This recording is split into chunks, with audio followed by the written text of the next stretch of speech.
Boa noite, tudo bom? Hoje eu vim aqui falar sobre a meditação Vipassana, tá?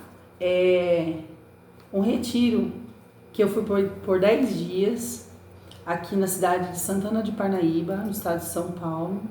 Tem em alguns lugares do mundo, tá bom? Eu sei que tem no Rio de Janeiro também. E esse retiro é um retiro onde você passa 10 dias fazendo o que eles dizem nobre silêncio. O nobre silêncio é você conviver com as pessoas, que no caso eu fiquei na área das mulheres, tem a área masculina e a área feminina, e na área feminina tinha 40 mulheres, na área dos homens também tem 40 homens, e ali a gente vive numa vila, e essa vila a gente por 10 dias faz um propósito de não conversar com as pessoas. Você não deve conversar, você não deve olhar, você não deve gesticular e você tem que fazer o nobre silêncio. O que é o nobre silêncio? O nobre silêncio é você no seu modo de agir. Você não deve fazer barulho, bater nada, se você for pegar alguma coisa com todo cuidado. Para quê? Para que haja o silêncio, para que você entre em estado de meditação e olhe para o seu interior. Correto? E aí, eu decidi passar por essa experiência. Eu já vinha querendo há algum tempo, mas semana passada aconteceram algumas coisas, semana retrasada, e aí eu consegui a vaga. A vaga é bem concorrida, tá? E ela é feita às 5 horas da manhã, você entra no site e você consegue fazer inscrição. Mas isso não significa que você vai conseguir, porque ela é muito concorrida. Enfim, entrei como suplente e consegui, porque era o momento. Cheguei lá, nossa, fiquei super ansiosa, meu Deus do céu, passei uma semana ansiosa, busquei toda a informação sobre lá, fui super ansiosa, super feliz, como um recebido mesmo pra vida, sabe? Porque lá você vai meditar, você vai entender uma técnica de meditação do Buda, que também eu não conhecia, aliás, eu não conheço ainda, porque a gente fala em Buda, a gente só fala esse Buda aqui, né? A gente não busca, eu pelo menos não buscava procurar, não tinha buscado procurar nada sobre Buda, mas eu acho que a hora de todo mundo chega para quem está buscando, para quem é um buscador. E aí cheguei lá e na hora que você entra, você já entrega seu celular, tá? Você já perde seu contato com o mundo e você guarda lá numa bolsinha que fica com numeração e você super bem atendido, super bem recepcionado. Ainda você pode falar com as pessoas, tá? Tem o alojamento, que são os quartos. No caso, eu fiquei com um quarto que era com 2 pessoas, eu e mais uma pessoa, que foi a minha amiga, né, de quarto. E aí eu levei as coisas pro quarto, ela levou as coisas pro quarto. E aí começou, já no domingo à noite, o nobre silêncio. E a gente tem que entrar no propósito de 10 dias, aguentar ficar nesse nobre silêncio, né? E aí eu pensei, eu nunca fiquei quieta 10 dias. Eu nunca fiquei quieta 10 minutos. Como que vai ser, né? Como que vai ser? O que se trata?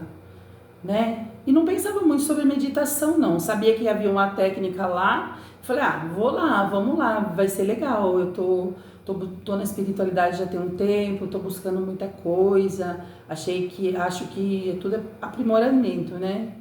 E aí fui pro meu quarto. E aí começou a técnica. Os primeiros 3 dias, a técnica consiste em você ficar sentado e respirar. O que parece muito fácil, né? Porém, você não fala com ninguém, você acorda às 4 horas da manhã, no caso eu não tinha nenhum relógio, eles batem sino 4 horas da manhã, 4h15, 4h30, a hora que você começa a meditar, você vai para a sala de meditação e começa a meditar 4h30. E é das 4h30 da manhã até as 9 da noite. É uma coisa de maluco. É uma coisa de maluco. Nos primeiros dias, você tem os intervalos do café da manhã, do almoço e da janta. O café da manhã ele é servido às 6:30 da manhã. O café da manhã é maravilhoso, gente. Tem muita coisa, muita coisa. Lá não tem carne, não tem ovo, tá? Tem leite, leite tem. Tem banana, laranja, mamão, iogurte, granola. Tem uma caldinha de ameixa com uva passa, tem um pãozinho maravilhoso que eu até trouxe ele aqui, olha que gostoso. Depois eu passei lá na rua, tinha uma senhora que vende, daí eu comprei, mas não é lá do Vipassana, mas eu acabei comprando esse pão maravilhoso. E tem esse pãozinho, tem uns patezinhos, chá, café solúvel, que você toma de manhã, aí você toma o café da manhã, e aí você volta a meditar 8 horas da manhã. Das 8 você vai até as 11. Às 11 horas você para almoçar. Um almoço muito bom também, muito bem servido. Bastante salada. Salada, salada, salada. Não tem fritura, nada muito doce, nada salgado. Tem um chá junto com o almoço, se você quiser tomar. E aí começa a meditação na parte da tarde. E você fica ali da 1 hora até as 5. Às 5 você tem o café da tarde, que você come 2 frutas. Pode ser uma laranja e uma maçã, uma banana e uma laranja e um copo de leite. E aí acabou, você não come mais nada, você só vai comer no outro dia. 5 horas da tarde, sua última refeição. E depois você volta a meditar às 6 e fica até às 9 meditando. Depois você vai para o seu quarto e as luzes são apagadas. Então você vai dormir, mas também você já meditou o dia todo. A parte da meditação, os 3 primeiros dias, olha, eu não sei dizer qual o sentimento que eu tive. A técnica consistia em apenas, anapana, é apenas respiração. Você tem que apenas respirar. E não é respirado fundo, não é respirado contado, é respirar do jeito que você respira. Respira forte, respira fraco e assim vai.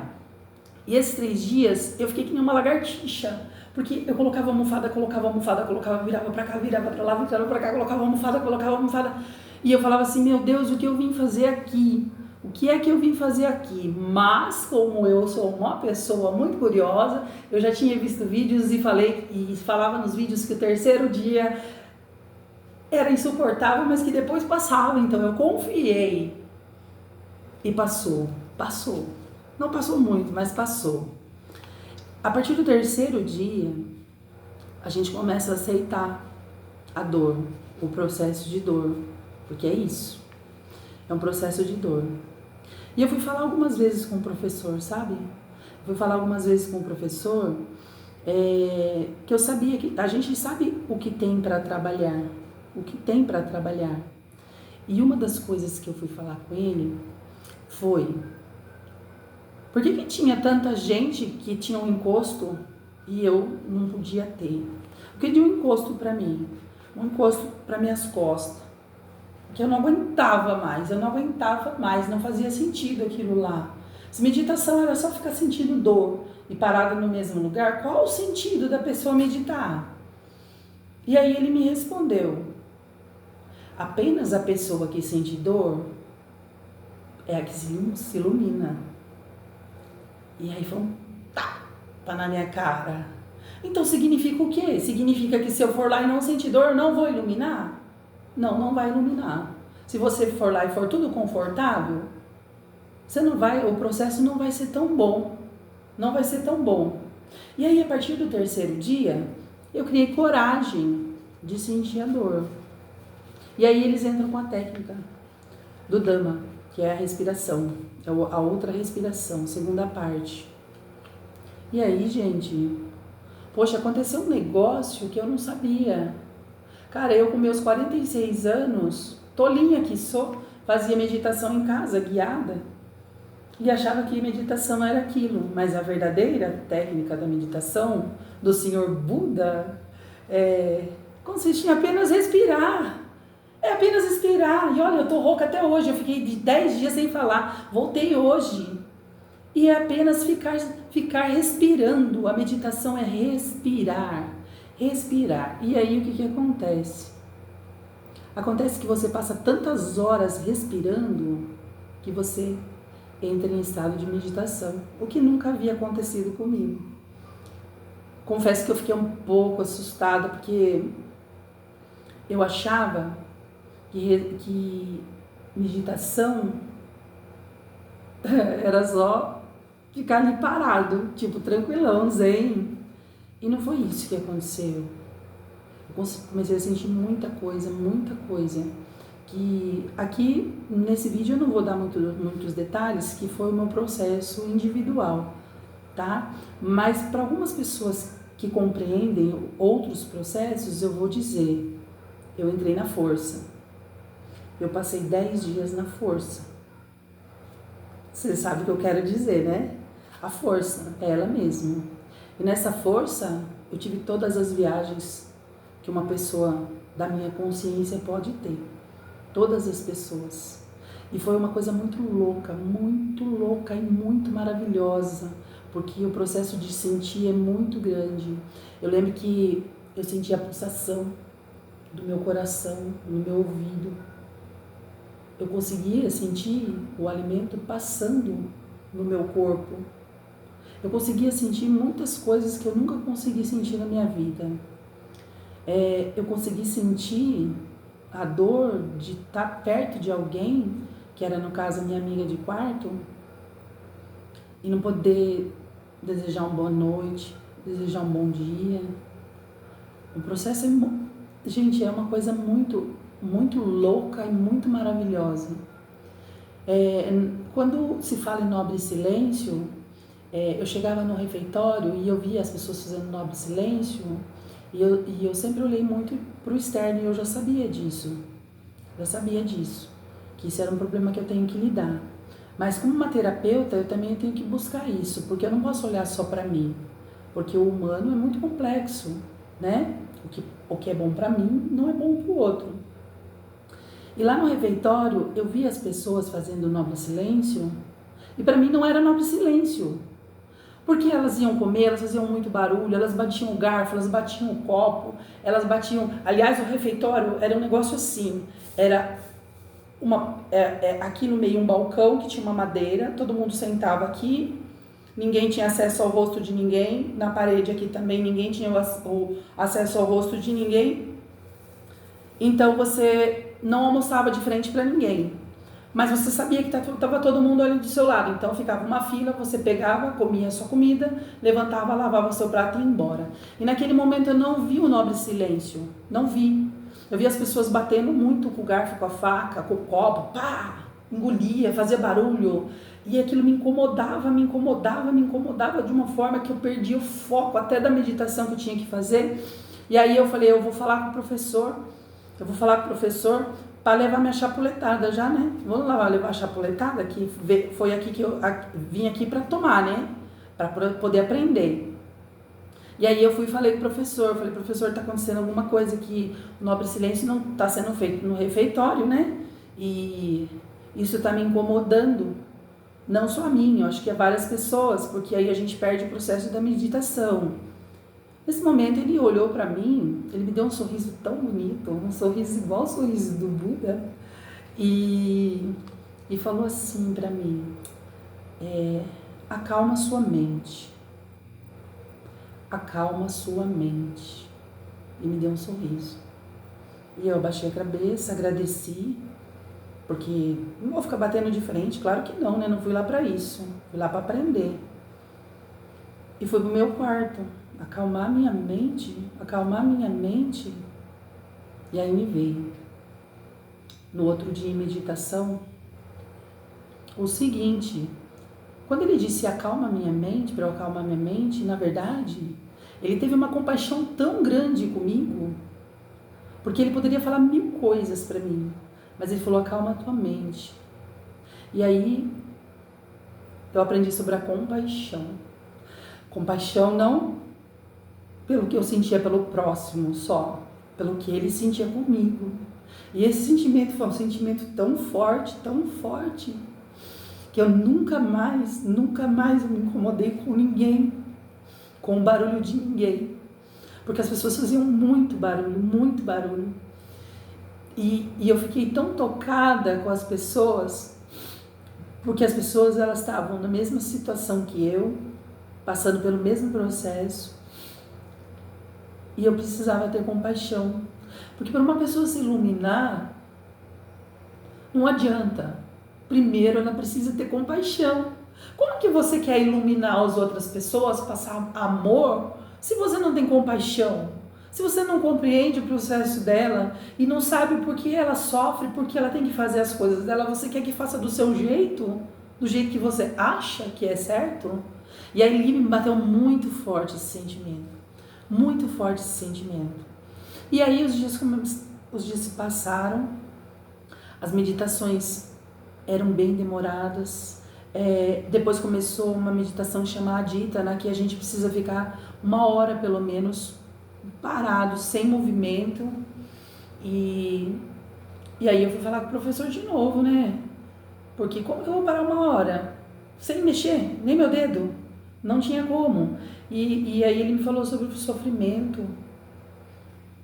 E daí no outro dia, refletindo bastante, eu pensei sobre a minha coragem, era ela que eu tinha que pôr em prática. Porque quando você ultrapassa seu medo, a alegria vem, transcende. E tudo na vida, todas as nossas dores, elas vêm. E a questão não é elas virem, a questão é você suportá-las. Porque esse é o processo. É você suportar. Você suportar. E, gente, foi muito maravilhoso, muito maravilhoso, muito maravilhoso. Foi a experiência mais transcendental na minha vida, porque o cérebro humano, o corpo humano, ele é capaz de tudo. A gente não precisa de bebida, a gente não precisa de alucinógeno, a gente não precisa de droga, a gente não precisa de nada. Tá tudo aqui dentro, tudo aqui dentro, tudo aqui dentro. Muito antes de eu imaginar isso. Cara, é muito louco. Eu fiz muitas meditações, eu pensei sobre muitas coisas, eu entrei em muitas viagens. É assim, é maravilhoso, é transcendental. Aí no último dia, no dia 10 de manhã, você pode voltar a falar. Só que antes você passa por uma meditação. E essa meditação, ela se chama, acho que Meta Beta. Meta Beta. Essa é a iluminação. Que aí você expande o amor para as pessoas ali. E, cara, eu fiquei por último lá. Eu não conseguia sair. É como se fosse uma Espírito Santo, incorporação, força. Pode dar o nome que você quiser. Mas naquele momento era só a dissolução do ego. A dissolução do ego. E é assim, é um processo maravilhoso. Eu sei que não é uma coisa para todos, são para pessoas que estão buscando. Não é ligado à religião, tá? Lá ensina muito sobre a gente amar e respeitar todas as religiões, que todas têm o seu merecimento. Né? Não ter preconceito, porque cada um está no seu processo, mas a gente tem a força e o poder de tudo dentro da gente, porque o Deus, seja seu Deus ele externo, seja o seu Deus ele interno, ele te deu a capacidade de superar tudo. E é isso, eu passei esse processo e foi maravilhoso. Eu chorei todos os dias, chorei muito. Eu levitava, eu meditava, assim, eu ia tomar o café da manhã, eu entrava nessa meditação que é a força para mim, eu entrava e ficava o tempo todo em outro estado de consciência. Eu conversava com Buda, eu criei meu próprio Buda e, cara, é isso. Muitas pessoas têm medo, preconceito, porque as pessoas que estão mais ligadas talvez a uma religião, elas vivem mais numa caixinha, né? E essa caixinha, se você pular fora ali, é o desconhecido. E eu já ultrapassei essa caixinha faz muito tempo, e é muito bom fora dessa caixinha. Essa caixinha existe porque tem pessoas que precisam disso, mas tem pessoas que precisam de mais, né? E é isso. Essa aldeia, essa vila fica em Santana de Parnaíba, eu acho que eu já falei no início do vídeo. Eu vou deixar aqui a descrição do vídeo, tá bom? O processo é de doação, você não paga nada, você não paga estadia, você não paga água, não paga luz, não paga comida, não paga nada. Você tem as pessoas que te servem e depois, se você terminar o curso, você pode servir um próximo curso e fazer uma doação também. O local lá foi cedido, é um espetáculo, é maravilhoso, é uma divindade aqui na Terra. É uma pena que poucas pessoas tenham acesso. Talvez, senão, todo mundo já teria iluminado, né? E aí, talvez o planeta explodisse. Porque tem que haver a luz e as sombras, né? Mas é isso, gente. Eu vou deixar aqui meus agradecimentos. É um lugar muito, muito, muito, muito, muito maravilhoso. Vou buscar saber um pouco sobre Buda, porque eu não conheço a história dele. Agora eu fiquei curiosa, porque o Buda, eu só conhecia esse Buda assim que a gente vê, né? E esse curso é ministrado pelo Senhor Goenka, tá? Tem muitos cânticos lá. Cânticos que ficou na minha cabeça, maravilhoso. Enfim, gente, foi transcendental. Tive percepções sobre a alimentação, de como o corpo da gente é sujo com a nossa alimentação, o nosso comportamento, o nosso jeito de olhar o próximo, só aspectos positivos. Mas é para poucos, eu acredito, porque ficar 10 dias, acontecem muitas coisas que você pensa, você entra no loop muitos dias ali, você perde a noção de tempo, você não pode dizer o que você está sentindo, ou você não pode falar com a outra pessoa, ou se tem alguém chorando, você não pode acudir a pessoa, ou se você não tem que interferir em nada. E talvez esse é o maior aprendizado, porque a gente acha aqui fora que tem o poder de ajudar o outro, né? E na verdade o caminho é individual. O caminho de todo mundo é individual. E o sofrimento, ele é individual também. Quando a gente sofre, é porque a gente escolhe o sofrimento. Essa é a grande realidade, que a gente tem o poder de escolher o não sofrimento. Então é isso, pessoal. Eu espero que vocês tenham gostado do vídeo, eu espero que tenha esclarecido algumas coisas. Tem muita coisa para falar sobre o vídeo, mas eu acho que não faz muito sentido eu ficar falando aqui. Mas eu vou deixar a descrição do lugar, as inscrições, sempre tem as inscrições, é tudo gratuito, tá bom? E espero que vocês tenham gostado e espero que isso ative alguma coisinha na mente de vocês para conhecer quem é o seu Buda. Porque é isso que a gente descobre lá, tá bom? Paz!